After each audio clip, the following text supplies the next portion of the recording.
When did it all go wrong? Why did Arabs and Jews start hating each other? Is it because of Judaism? Is it because of Islam? Is it about oil? Money? Unlikely, as for over 1,300 years, since the very beginning of Islam, Jews and Muslims lived together in an unprecedented religious and cultural harmony in Palestine, North Africa, and Spain.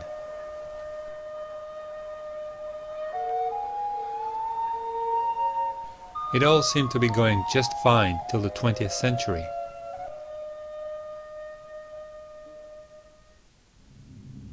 But then something happened.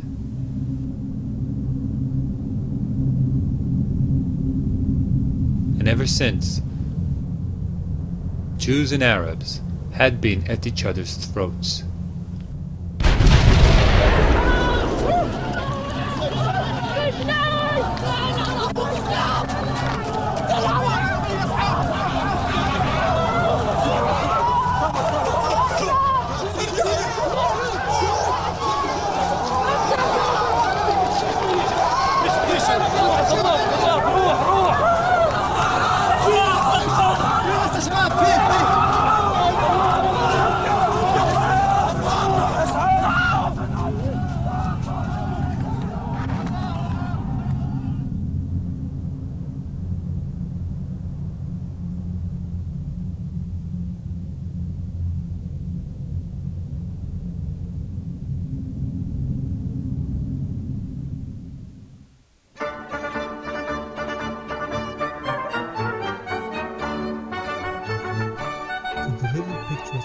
Basel, in Switzerland, have possibly something to do with how it all went wrong. Basel was the setting for the first Zionist convention in 1897. Zionism was a national Jewish revival movement that sought to unite all Jews in a national homeland. They just weren't sure where that homeland was. Up until 1897, there were all kinds of crazy ideas thrown into the air, like Uganda, Alaska, Madagascar, and other less exotic destinations. In Basel, however, the Zionist movement decided on an ideal and historically relevant location: Palestine. But what if the people who were already living in Palestine didn't want to have a national Jewish home set up in their country? The Zionists had some clear ideas about that problem from the very beginning. Theodor Herzl, considered to be the founder of Zionism, wrote in 1895, "We shall try to spirit away the penniless population across the border."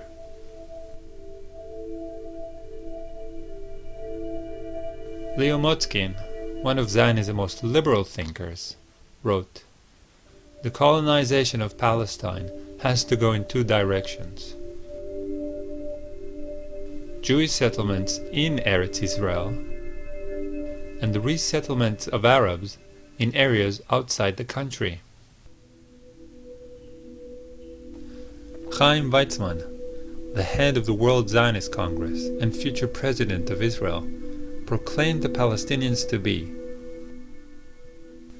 the rocks of Judea, obstacles that need to be cleared on a difficult path.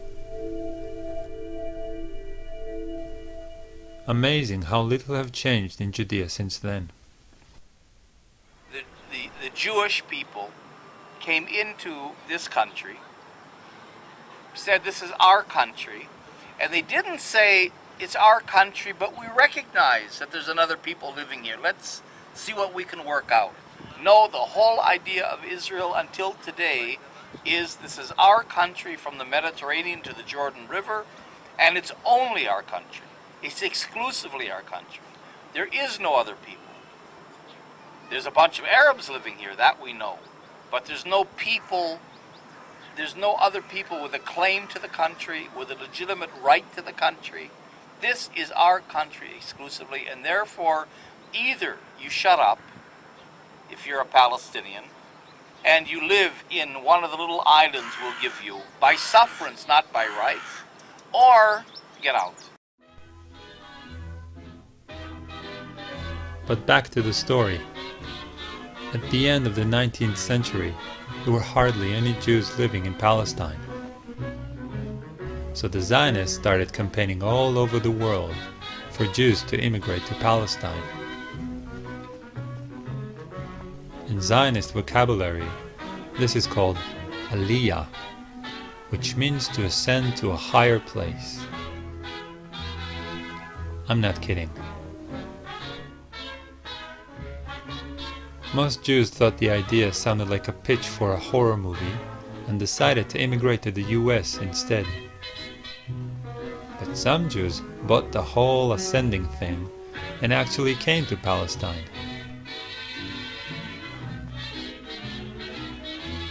The Zionists also launched Operation Buy a State. They went and bought all the land they could from Palestinian absentee landlords.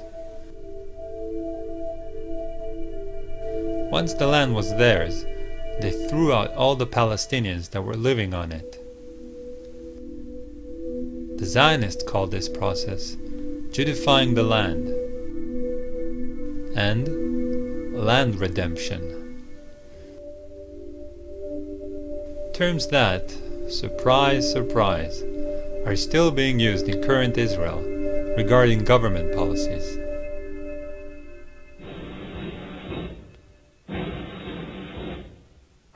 Then, in 1917, things changed. The British conquered Palestine from the Turks. They legalized the Jewish national home idea with the Balfour Declaration in the same year. Palestine became a special case because the British violated the provisions of the Mandate for Palestine, because they put the Balfour Declaration into the Palestine Mandate, you say. What did this mean? It meant that for Palestine, the wishes of the inhabitants, 90% Arab, would not be listened to, and they would not be developed for independence. It would be Jews, once they came in through immigration, you see, they would be allowed to develop. And so it's really with the Palestinian Mandate and the violation of the mandatory provisions to give the Zionists the right to create a majority of Jews to create a Palestinian state, that the real Palestinian Zionist conflict begins, with very few illusions on both sides. The Palestinians launched two popular uprisings against the Jews and the British blatant pro-Zionist policies.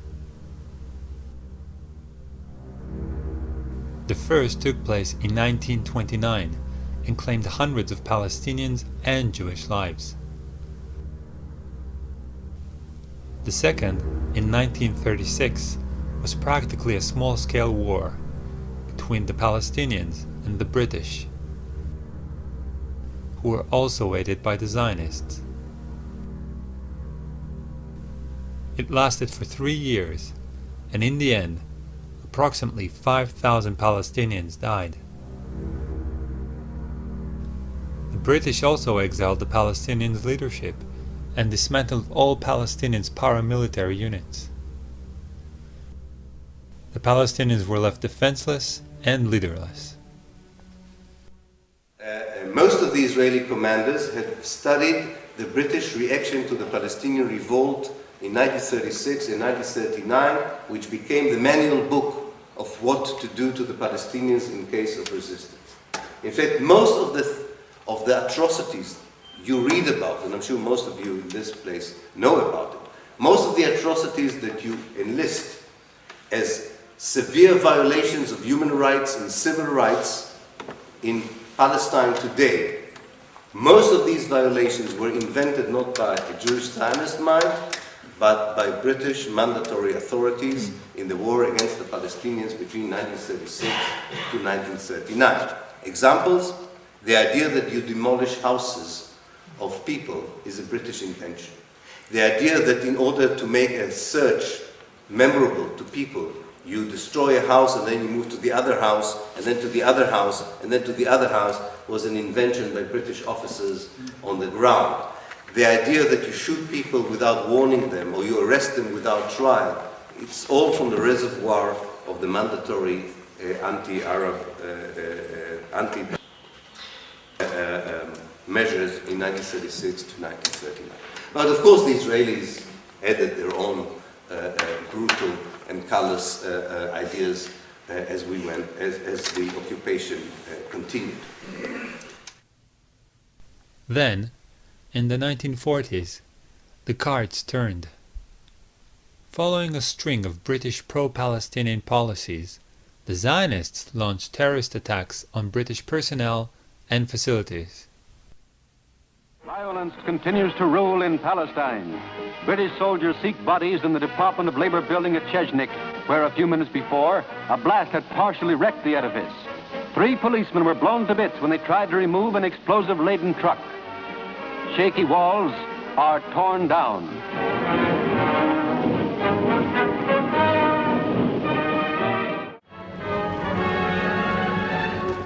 After a bomb explosion caused by terrorists on the British headquarters at Jerusalem, one entire corner of the King David Hotel, a building of 7 stories, was razed to the ground.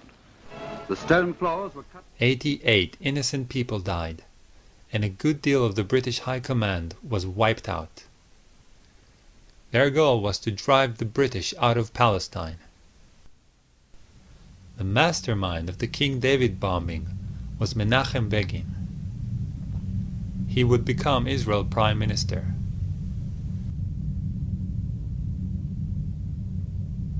His accomplice, Yitzhak Shamir, would also later become Prime Minister. The pattern of terrorists, or, in other words, brutal military leaders transforming into top politicians, is very common in Israeli politics.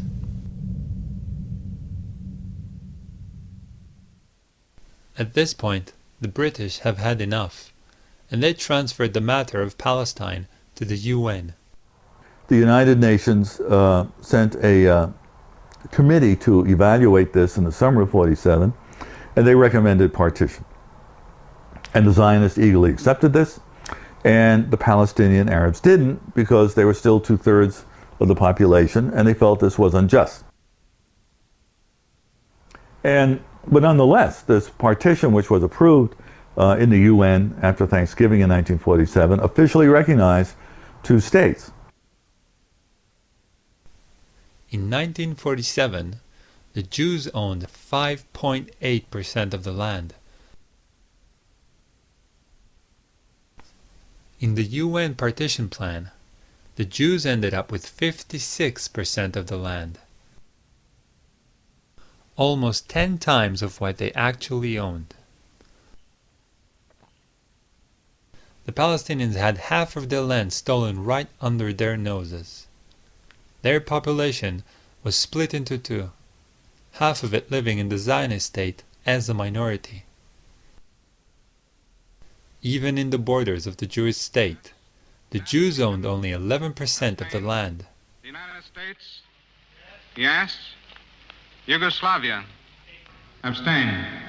The resolution of the DUC Committee for Palestine was adopted by 33 votes, 13 against, 10 abstentions.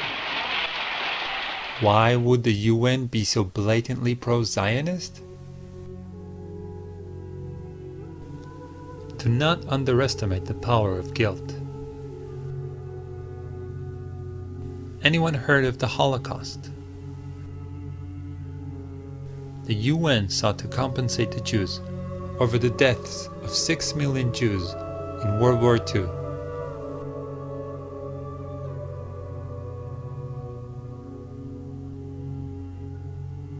murdered by the Germans.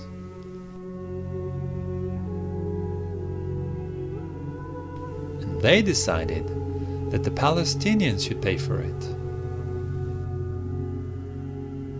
Makes perfect sense.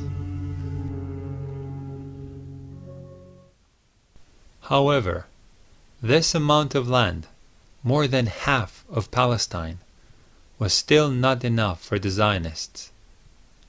David Ben-Gurion, the leader of the Zionist movement in Palestine, wrote in 1937, "The Arabs will have to go. But one needs an opportune moment for making it happen, such as a war." The Palestinians had no desire to fight the Zionists or start a war. They were used to living under different sovereigns for hundreds of years: Egyptians, Turks, British, and now the Zionists. In 1948, Ben-Gurion tells the Jewish Agency executives, "I believe that the majority of the Palestinian masses accept the partition as fait accompli, and do not believe it is possible to overcome or reject it. The decisive majority of them do not want to fight us."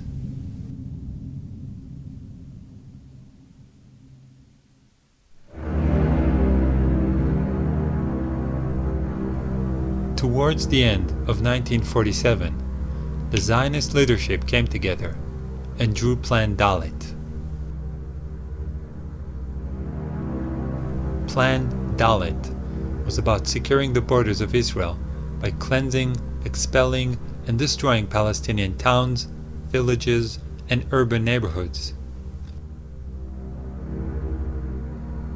The plan was implemented by the Zionist armed forces. And finally, in March, they began a push to ensure their control of areas that would become Israel under the partition. And as that happened, you began to get many more Palestinian Arabs fleeing, particularly after a massacre at a place called Deir Yassin, although people now think it was probably somewhat over 100, but not 200. But Begin and the Irgun and the Stern gang, Yitzhak Shamir was part of that. There was a combined attack in this Palestinian village that massacred many people. And the Palestinians did carry out a retaliatory raid, killing about 70 Jewish doctors on the road to Jerusalem shortly thereafter. But after that, you had mobile radio vans that Begin put into play, threatening more Deir Yassins if the Arabs didn't flee. In other words, you'll be massacred just like Deir Yassin. So it became part of the propaganda. Between the 30th of March and 15th of May, 1948, 200 villages were occupied and their inhabitants expelled. In some villages, such as Deir Yassin and Ain al-Zaytun, horrible massacres were perpetrated. The towns of Tiberias, Haifa, Tzfat, Beisan, Jaffa, and Accra fell into Zionist hands. As a result, more than 250,000 Palestinians were expelled. All of this took place before the 1948 war even started, before one regular Arab soldier set his foot on Palestinian soil. I became a refugee when I was in a boarding school about 40 kilometers away from my home place.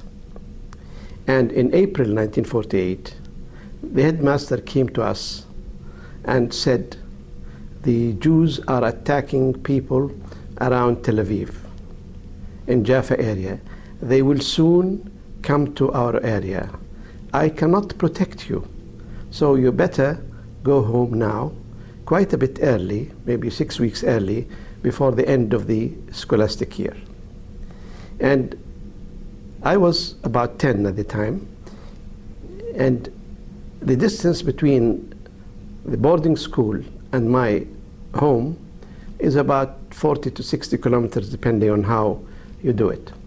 And the road to my home was cut off frequently by Zionist soldiers who were riding in jeeps. And the jeeps, I remember clearly, had two machine guns, one pointing forward and the other one pointing backward. And so they would go at terrific speed in the area in which they have no physical presence, except they have garrisons of 30 soldiers in certain locations. They would terrify the farmers, and they would drive on the roads and in the fields, and they shoot anybody in sight. So I have a cousin who was older than me, about 20 years age at that time, and he said, "Let us walk back home." And he advised us that if you see these jeeps coming, you have to hide in the wheat field, which was then very much in evidence, until you hear the sound of the jeep going away. So we did that, and on the way I had to throw away my bag, my clothes and my books, and we had to walk about 40 kilometers, terrified as a child that one moment we see the jeep and they would kill us. When I arrived home, my mother was so sad, and I think I remember I had to sleep for about 2 days after this ordeal. Now, only 6 weeks later, precisely on the night of 14th and 15th of May, our home was attacked again by about 24 tanks, which came to cut Gaza Strip. My home is close to Gaza Strip, but not in Gaza Strip, to cut it into two, to cut it, Gaza Strip into two. And they came, and we have my brothers and cousins and so on, they had some old guns. They held them from about 10 o'clock at night till 6 o'clock next morning. But finally, of course, they could not continue to resist, and the Zionists came and they blew up our homes and burned them. They also blew up the school, which my father built in 1920. It's a primary school, which was our pride, because my father built that school at his expense in 1920 when he had no children. They also blew what's called bayara, which is a well, with motorized well, from which we drink, and also we water our gardens and plantations. Since that time, I spent many days and years, in fact, going through Europe's libraries, especially in London, but also in Paris and in Germany and Istanbul, trying to reconstruct the face of that invisible enemy to me, which destroyed my life ever since, until today. What did we do to them? I never saw a Jew in my life. I never saw, of course, a Zionist soldier in my life. And I had to construct even not only who they were, but the names of the officers who destroyed my life. It is important to note that during that time, the British had almost 70,000 troops in Palestine. Their mandate, which lasted until the 15th of May, 1948, was to maintain law and order and to protect civilians. They failed miserably in that obligation.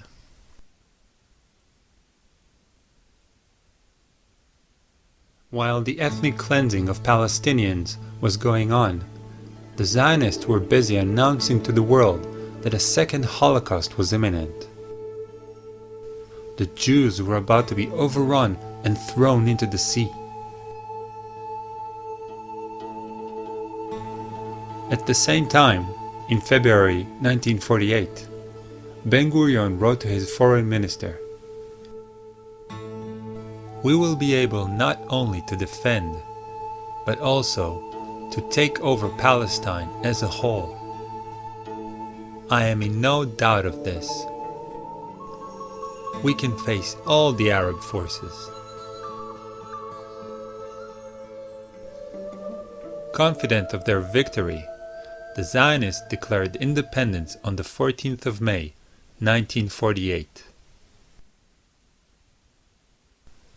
And Ben-Gurion became the first prime minister.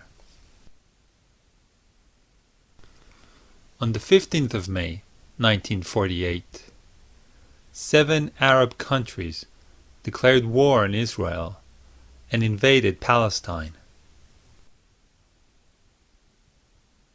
In a joint public statement, they explained their reasons. The Zionist aggression in Palestine resulted in the exodus of more than 250,000 of its Arab inhabitants, and in their taking refuge in the neighboring Arab countries.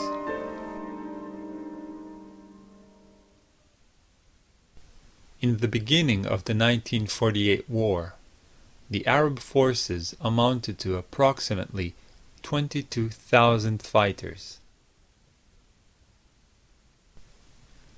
The Zionists had 40,000 soldiers. The Jordanians had an army that would have evened the odds. However, King Abdullah decided to sit this one out. Instead, he defended only the bits he wanted to attach to Jordan: Jerusalem and the West Bank. And one of the myths of this whole period is that you had a little Israel, small Zionists against the Palestinians, and then later on in the war, when the Arab states invaded, that it was David versus Goliath. They were facing overwhelming odds, and this was simply not true, because even then Israel, from May of 48 on, had more troops than the Arab states, who had very small armies. See what I mean? So, but that's one of those things that many people believe.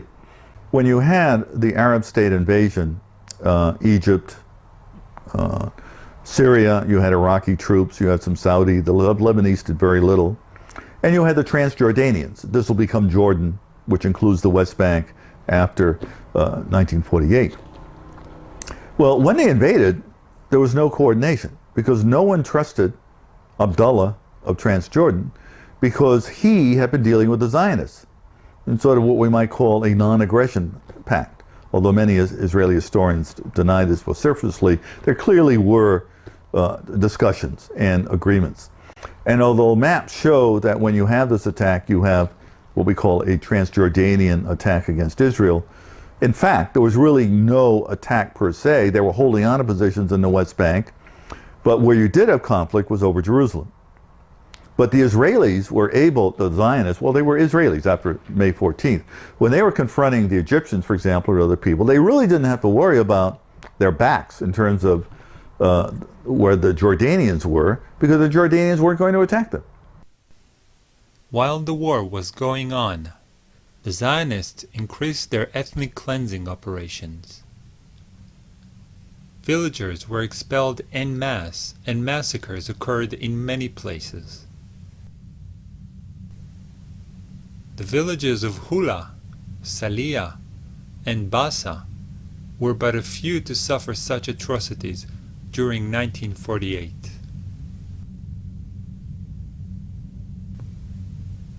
Once Zionist troops occupied a village that resisted them, they would round up all the men according to lists the intelligence officers would provide. On the whim of the local commander, they would either shoot them or march them away.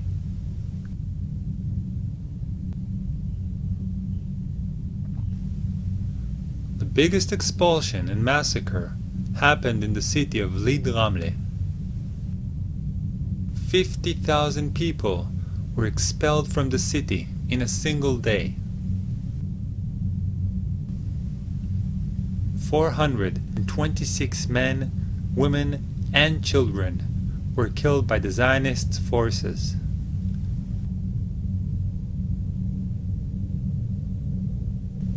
The general in charge of the occupation and expulsion of Lead Ramle was Yitzhak Rabin, who would later become Israel Prime Minister, serving 2 terms.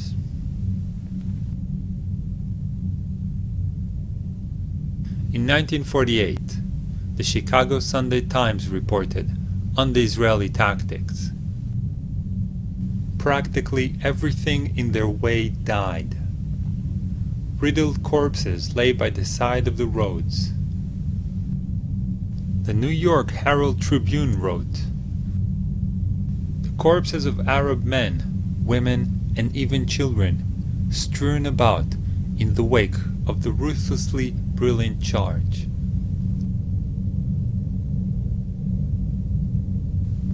The London Economist reported, "The Arab refugees were systematically stripped of all of their belongings. Then, they were sent on their trek to the frontier."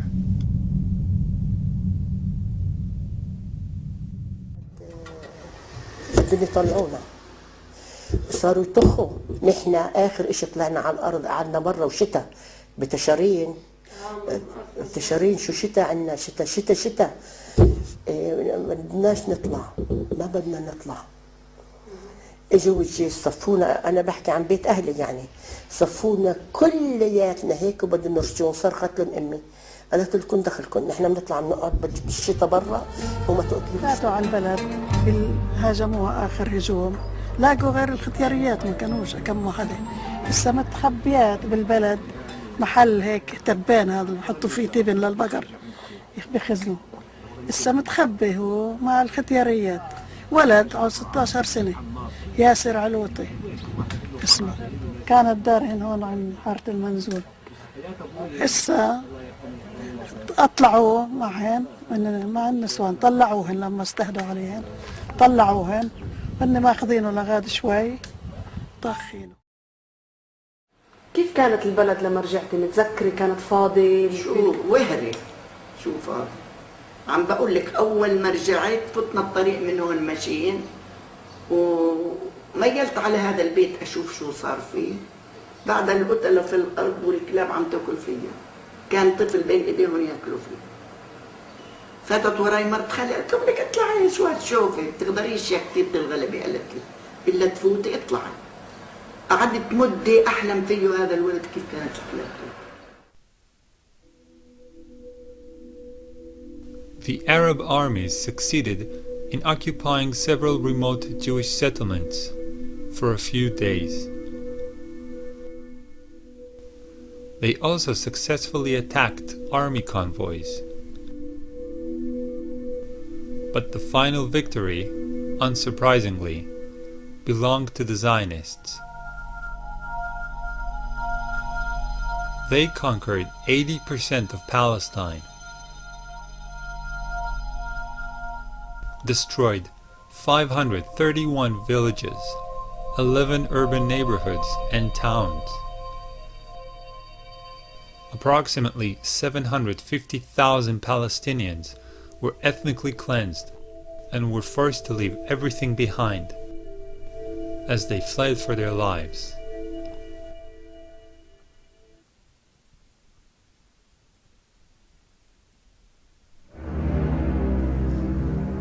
However, the ethnic cleansing didn't stop in 1948.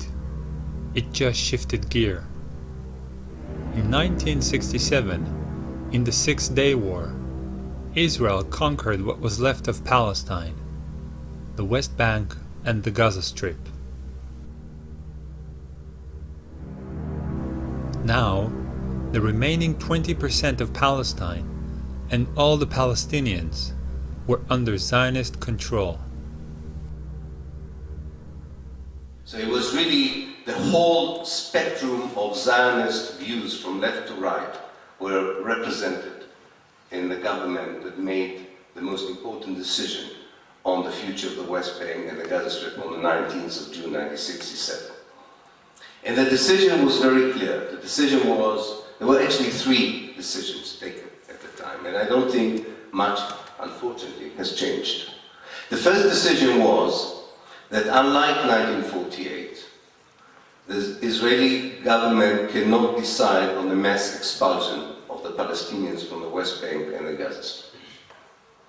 It was for me, looking at that document, a reaffirmation, if I needed one, that the Israeli political elite was aware of the ethnic cleansing it committed in 1948. So in 1967 they said very loud and clear, we cannot do what we did in 1948. They say it very clearly in their documents. So they can't expel.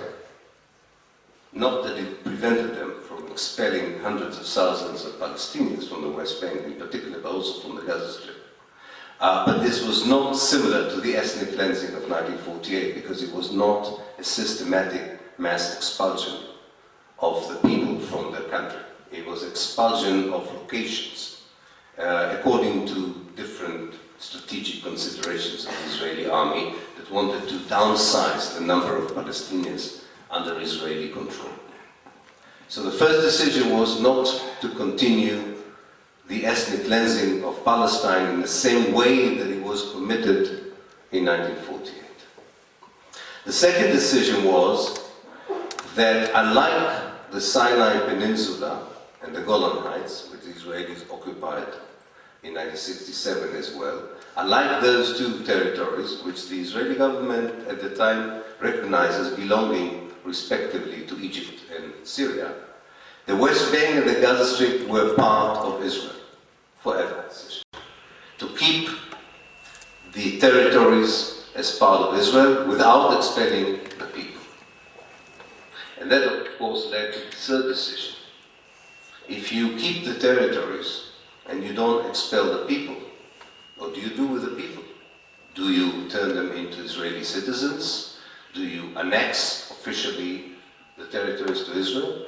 And the third decision was to create what, and this is my words, not their words, but to create a mega prison.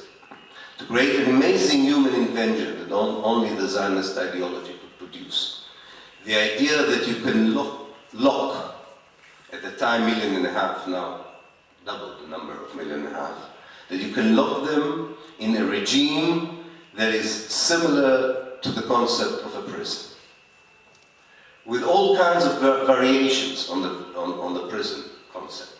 It can be an open prison if the inmates behave themselves. They can even go and work outside, provided they come back to be in the prison at the end of the day. They can have autonomy in the prison. They can run their life as they wish, provided they accept the concept.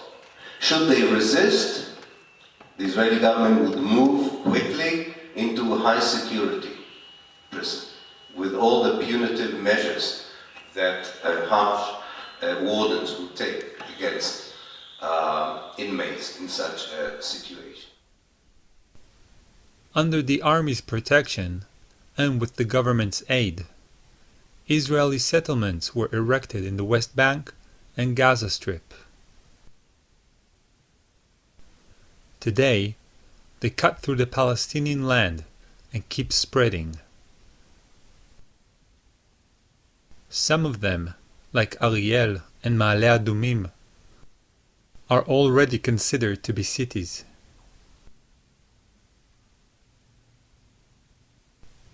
The purpose of these Jewish enclaves is to isolate and stifle Palestinian settlements. This is achieved also through roads for Jews only, military checkpoints, and land seizure.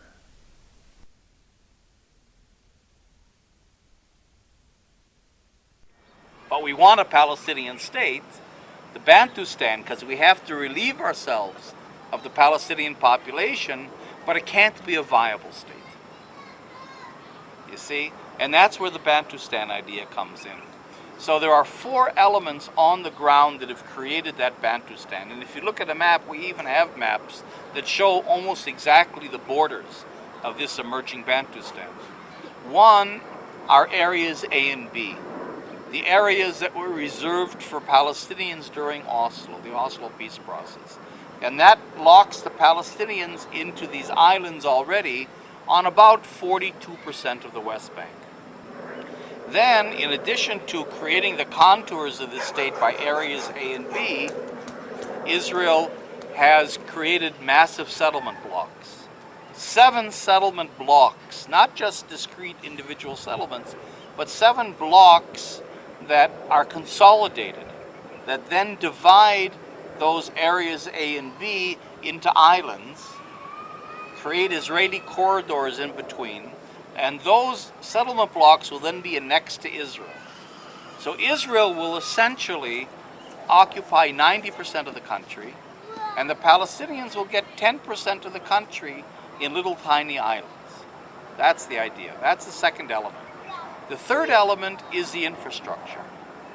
In other words, that Israel is building, with American, almost total American support, a $3 billion system of bypass roads and highways throughout the occupied territories that then link them physically into Israel proper. So that you create in the country, it's already been done pretty much, one urban fabric where the settlement blocks are an integral part of the metropolitan areas of Israel itself.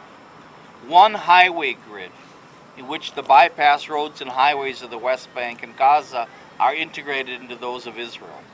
One electrical system, one water system. So you create a situation on the ground where it's impossible to detach meaningful territory from Israel for a Palestinian state. That's the third element. And the fourth element is the wall that's being built. The wall that's being built that Israel calls a fence, because in some parts it's a massive fence, but when it comes to Palestinian populated areas, it becomes a wall. It's a wall twice as high as the Berlin Wall. A 24-foot high concrete wall that physically creates actual prison conditions for entire Palestinian cities, like Tulkarm and Qalqilia, cities of 70,000, 80,000 people, that alienates hundreds of thousands of Palestinians from their land, from their water. It has tremendous impact. But what this wall does, the separation wall, is that it then sets these contours, these borders that have been set by the settlement blocks in areas A and B in concrete, so that it's a $2 billion system linked to a $3 billion highway system linked to I don't know how many billions of dollars in the settlements, all designed to close the Palestinians into these little tiny islands.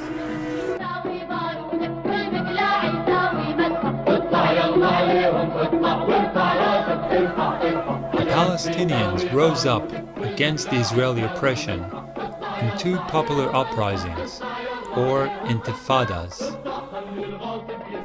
The first started in 1987 and ended in 1993. The Palestinians stood up to the Israeli oppression, extrajudicial killings, mass detentions, house demolitions, deportations, and land seizure. But they were no match for the well-equipped Israeli army.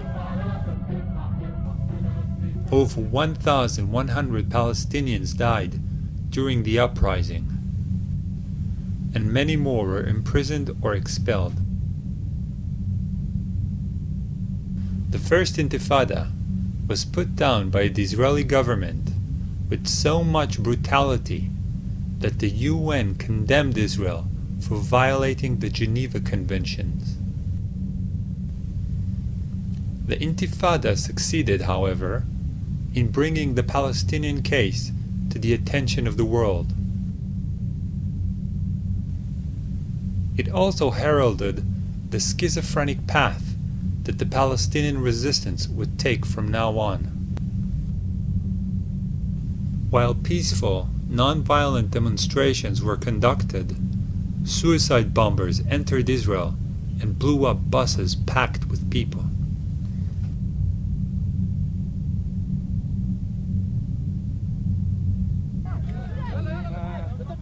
The Second Intifada began in 2000 and continues until today.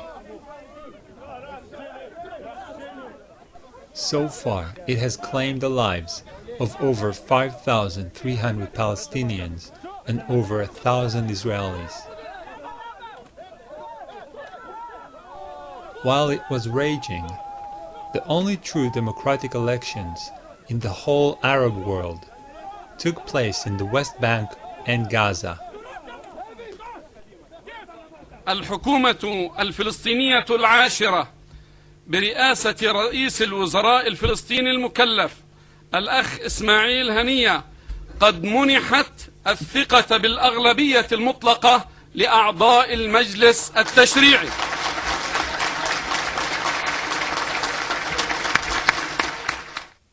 Frustrated with their corrupt, stagnant government, Palestinians voted for the radical fundamentalist Muslim party of Hamas.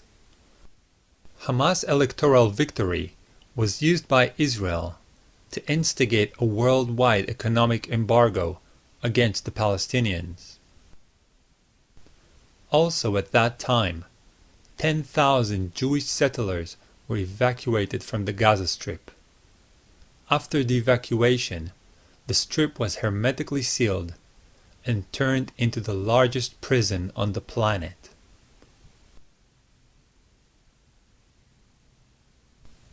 Israel controls all sea, land, and air access to Gaza.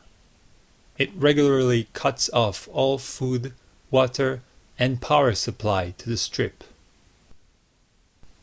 in order to punish the population for their defiance. In response to bombing by F-16 jets and Apache helicopter gunships targeted assassinations,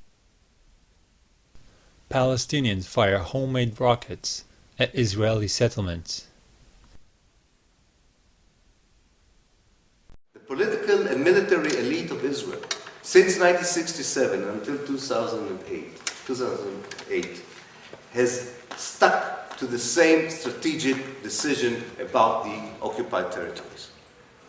That this area cannot be annexed to Israel as long as it has a large Palestinian population in it. This hasn't changed. This is still what Israel is all about when it comes to these two parts of Palestine, the West Bank and the Gaza Strip. Secondly, that the Palestinians can at best have an open prison concept that would even be called a state, that's okay, as long as they accept a total Israeli control of their life through a bureaucracy that runs every aspect of their being and existence, where the main coin or the main trading card is collaboration with the bureaucracy in return for opening a kiosk, a business, going to university, being appointed as a teacher, going abroad, moving from one village to the other. This is the main formula. But it was decided upon in 1967. Not contrary to what we hear today, that these are all Israeli measures that are countering Palestinian terrorist attacks or violence. It's quite amazing how the history documents show that all these retaliatory, supposedly retaliatory Israeli actions were Israeli decisions against which the Palestinians retaliated. Not the other way around, including the wall. The wall was already decided upon in 1967. It was not, the wall was not built as a reaction to the suicide bombs. The wall was a natural consequence of the mega prison. Once it was clear that the Palestinians, by and large, are not happy with the mega prison. Or they took them 20 years to show it, doesn't matter. But it was very clear. So, in this respect, this is the second thing, is that the Israeli policy is about maintaining, perfecting the mega prison. And the inevitable happened. It really looks like a prison. It didn't look like a prison in 1967. It looks like a prison. The bureaucracy became really prison wardens. They were not to begin with. And finally, and with this I would end, the greatest, maybe, Israeli success, which I hope this meeting and others would prove that this is a failure, but it is not yet a failure. The greatest success is that 41 years onwards, these Israeli policies are not known. Definitely the fact that they were taken in 1967 and hasn't changed is not known. And that the Israeli, very simplistic demand, not very sophisticated, very transparent lies about what they are doing, that any intelligent person could easily decipher and expose for what they are still being repeated by the mainstream media in the West, including The Guardian, by all the mainstream television networks, including the BBC and ITV and Sky News and what have you, and is accepted by all the political elites of the West, including, of course, the British government. Today, Israel continues to steal Palestinian land in order to build more and more settlements. The security wall that Israel erected is instrumental in this, as it encloses a large portion of the West Bank's most fertile land. $3.5 million Palestinians live as virtual prisoners. In the eyes of the Israeli state, they have no basic human rights. Israel kidnaps and imprisons Palestinians on a daily basis. There are over 10,000 Palestinians in Israeli prisons. Men, women, and children are killed almost daily for opposing the occupation.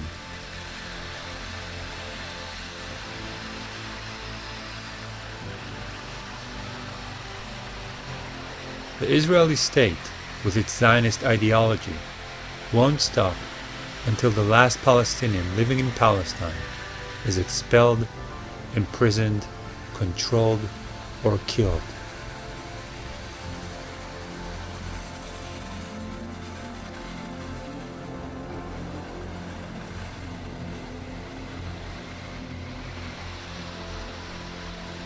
The Palestinians who live in Israel are treated as second-class citizens. They are excluded from the society and are subjugated by racist policies. Now we're starting to see the settlement. This is the beginning of the settlement to be. They gave it in the name of Kidmat Zion, which is a very religious name. And it is to absorb around 250 housing units, which means nothing less than 15,000 new settlers. The settlers who moved here are members of the fanatic ideological settlement movement called Gush Imunim. So those are the new neighbors that we have, the fanatic ideological settlers. And you can see that they have not just the army to protect them and to enslave them, but also they have special guarding agents that are sitting on top of their house. So we see that sometimes when the women are getting down to throw the garbage, she has a bodyguard in front and a bodyguard behind. When the women and their children are moving out of the neighborhood, there is a bodyguard car in front and the bodyguard out behind. And those bodyguards, by the way, are not paid by the government. They are paid by my taxes as a taxpayer, because these are private security companies that are, paid by my taxes for special requests based on security needs. And of course the security needs are not to protect me as a taxpayer, but to protect the illegal settlers that are moving on my land against my will. And that's the controversial reality that we here live in. Because these are not only the lands that were confiscated. Behind the mountain you have a vast majority of lands that are owned by Abu Dis overnight were announced as confiscated areas for security reasons, and they won't allow me to move around because at one point I'm sure the security will follow me. But I wish I could take you, like you see the wall zigzagging in and out. Palestinians out, Israelis and empty land in order to grab all that empty lands for the expansion of a settlement to be. Now the bigger picture of Jerusalem that the Israeli municipality is not even hiding is the issue of metropolitan Jerusalem, the master plan 2020 for the metropolitan of Jerusalem, where if you follow the route of the wall, it is bringing Palestinian neighborhoods out and bringing illegal Israeli settlements in to the metropolitan of Jerusalem. For example, Abu Dis, you see how Abu Dis is adjacent to Jerusalem. It's like within walking distance, 5 minutes walking distance, you're in Jerusalem. This is Jerusalem. Internationally, historically, this is Jerusalem. But Abu Dis, with its population, concentrated Palestinian population, is out of the master plan for Jerusalem, whereas Ma'ali Adumim settlement that is built on Abu Dis land, if like 5 kilometers from here, is into the master plan of Jerusalem because of their Jewish majority or their Jewish existence. The same thing for Beit Lahem area. Beit Lahem, the city of Jesus, is out of Jerusalem, metropolitan, although it's 12 kilometers drive. It's like 12 minutes drive literally between center Jerusalem and center Beit Lahem. But because it's concentrated Palestinian area, it is out of the metropolitan of Jerusalem. But Gush Etzion blocks, settlement blocks that are 20 kilometers away from Jerusalem are within the metropolitan of Jerusalem because of their Jewish population. So the metropolitan of Jerusalem is so clear, racist, apartheid, whatever you want to call it. Jews in, Palestinians out. So this is the bigger picture, and the internal picture is with the Israeli Jewish fanatics that we have to deal in. So you have fanatics on the ground, you have fanatics at decision-making level. You tell me what is the way out. Generally, the Palestinian opposition takes the form of peaceful, non-violent protests, like in the village of Bilin and Nialin. But from time to time, it also takes the form of suicide attacks, when desperate young men, feeling they have nothing to live for, explode themselves in Israeli cities.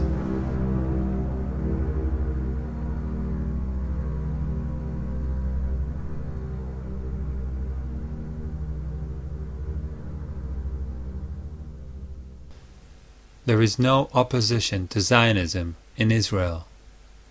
There are only small, insignificant groups that remain almost invisible and ignored in Israeli society. And their focus is almost exclusively on the West Bank occupation and the Gaza siege. None of the existing peace organizations in Israel is concerned or even interested in the real causes of the conflict.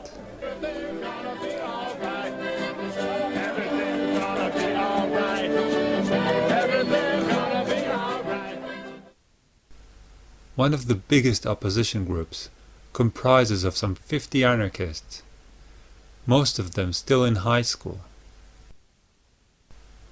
They joined peaceful Palestinian demonstrations in West Bank villages and end up playing cat and mouse with the soldiers pursuing them through the hills. Another group, Gush Shalom, is mainly made up of senior citizens. You're welcome. Nice to meet you. Thank you. Welcome. Just like Combatants for Peace and a few other tiny groups. Gush Shalom is not against Zionist policies as a whole. It only specifically protests against the occupation of the West Bank and the Gaza siege. In this situation, it is hard to even determine how positive the impact of those leftist organizations is. After all, their very existence convinces most Israelis and the world that Israel is an open, free, democratic state. The real, desperately needed discussion about the ultimate fate of the remaining Palestinians simply does not exist.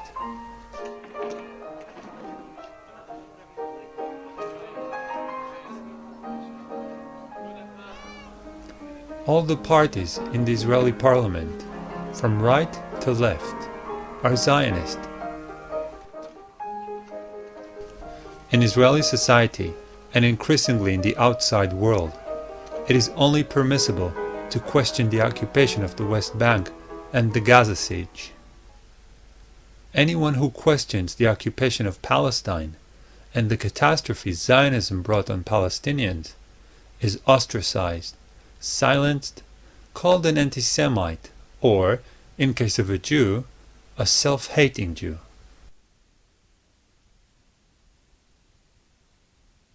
I don't think that we can implement a full right of return for however many Palestinians do want to return and still maintain the integrity of the State of Israel as a democratic Jewish state, as we in Israel would like to have it.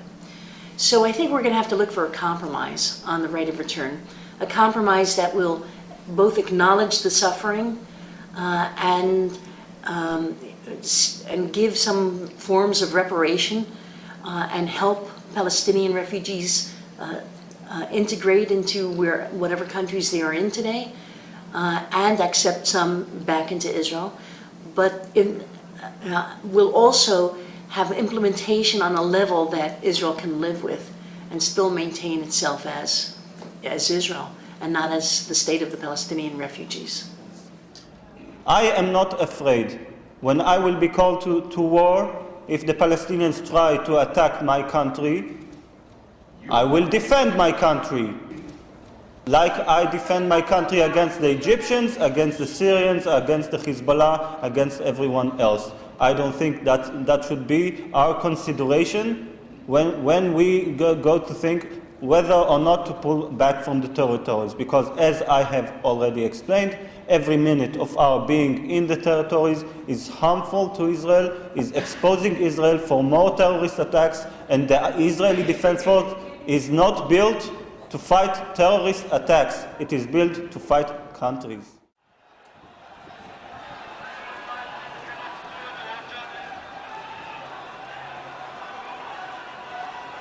Activist groups everywhere, of all faiths and none, who campaign for justice and peace, need to ask themselves some uncomfortable questions about how effective really they have been, and more to the point, what they must do to be more effective. In my view, there are two political realities to be faced. The first is that Zionism is not interested, and has never been interested, in peace on any terms the overwhelming majority of Palestinians and most Muslims could accept. The second is that the governments of the major Western powers are never ever going to use the leverage they have to call and hold the Zionist state to account for its crimes unless they are pushed to do so by informed public opinion, by manifestations of democracy in action.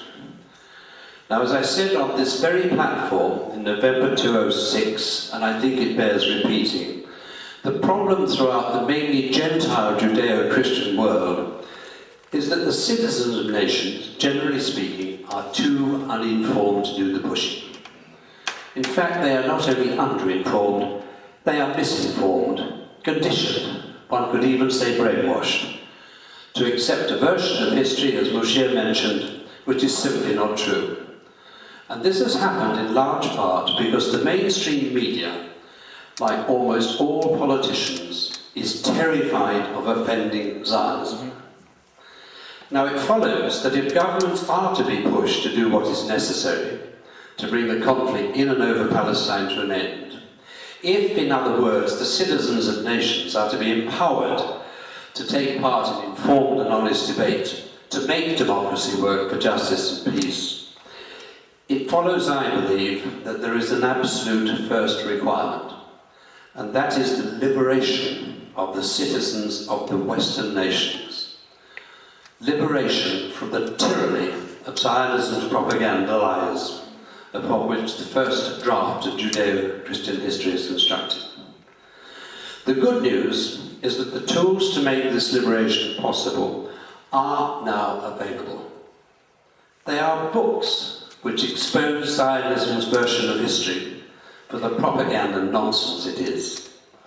The core essence of this nonsense is that there was no ethnic cleansing of Palestine, that poor little Israel has lived in danger of annihilation, driving into the sea of its Jews, and that Israel had no partners, Palestinian or Arab, for peace. Israel's existence has never, ever been in danger from any combination of Arab military force. And that Zionism's assertion to the contrary was the cover which allowed Israel to get away where it mattered most with presenting its aggression of self-defense, and itself was the victim when actually it was and is the oppressor. In terms of racism, there is no difference between apartheid South Africa and Zionist Israel.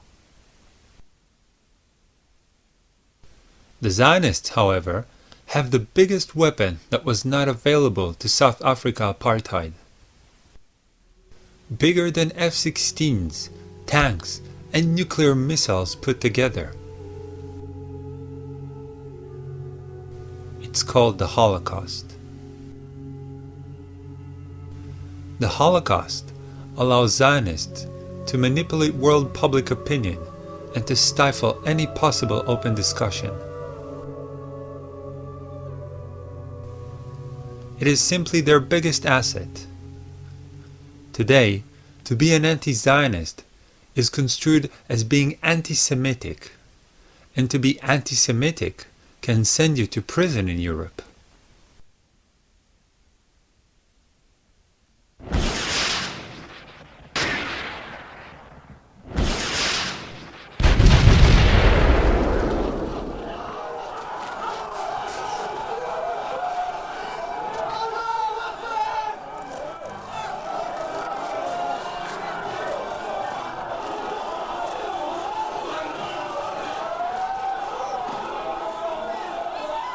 All this is happening before our eyes, and yet Israel gets away with it.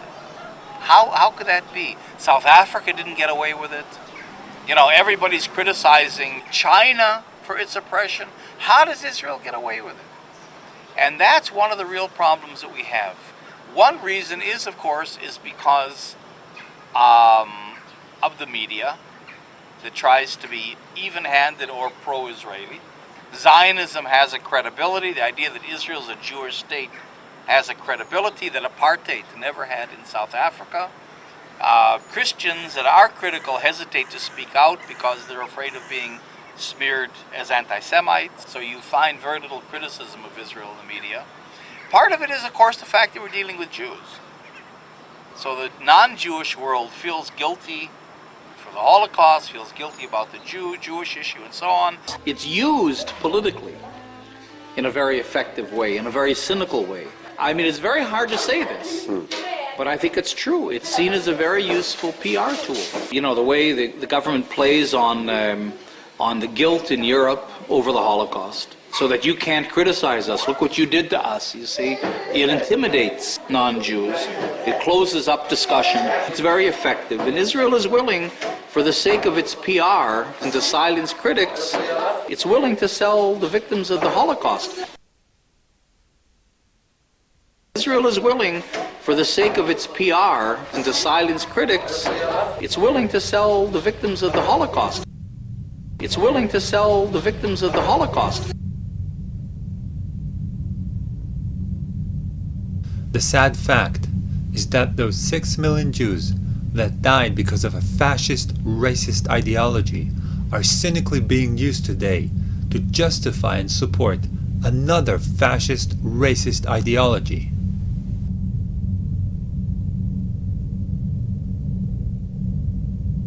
As most of my family, on both sides, were amongst the victims of the Holocaust, I withdraw my permission from Israeli government and Zionists worldwide to use their death in such a hideous way.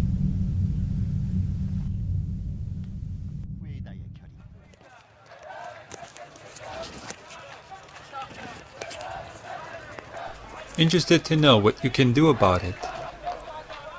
Insist that your government challenges Israel and its racist, fascist ideology of Zionism.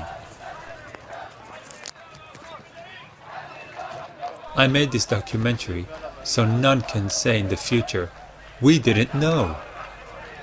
Now you know, so you can act.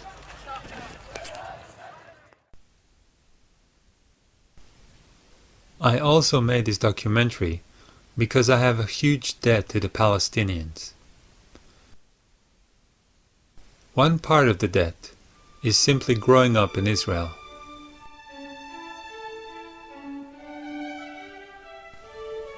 It sounds rather abstract to say I grew up on someone else's land.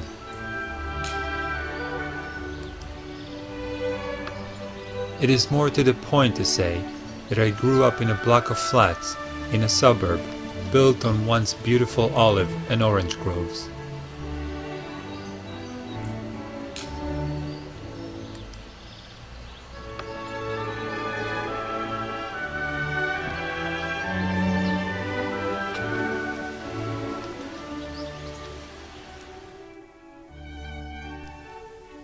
I have no idea what happened to the owners of those groves. But if they are alive, they certainly live either in exile or in terrible conditions in a refugee camp.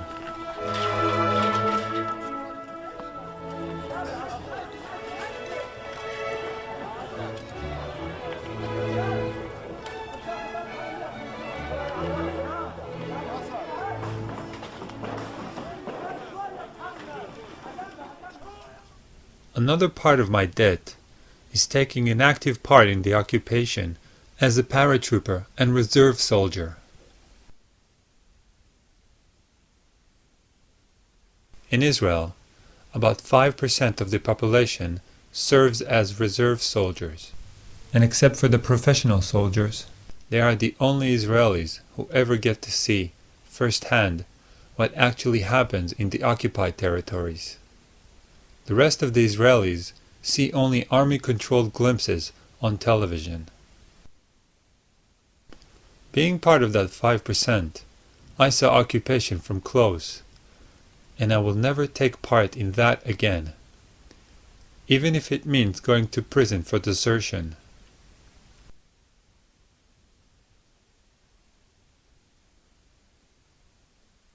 Zionism's main defense is not money, is not military might, but a wall of propaganda lies.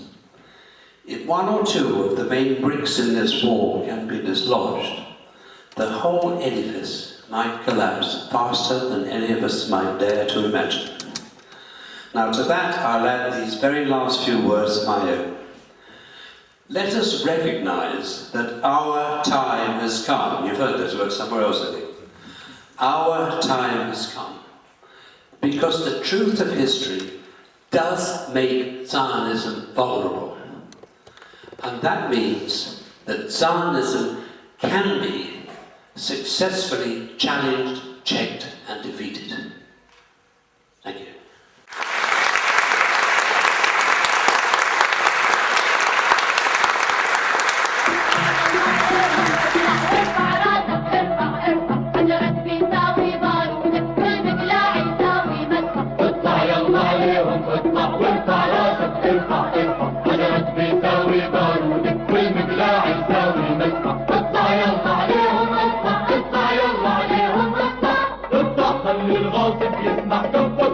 لما بيصبح مهما عطشنا او جوع نموت نموت ولا نرفع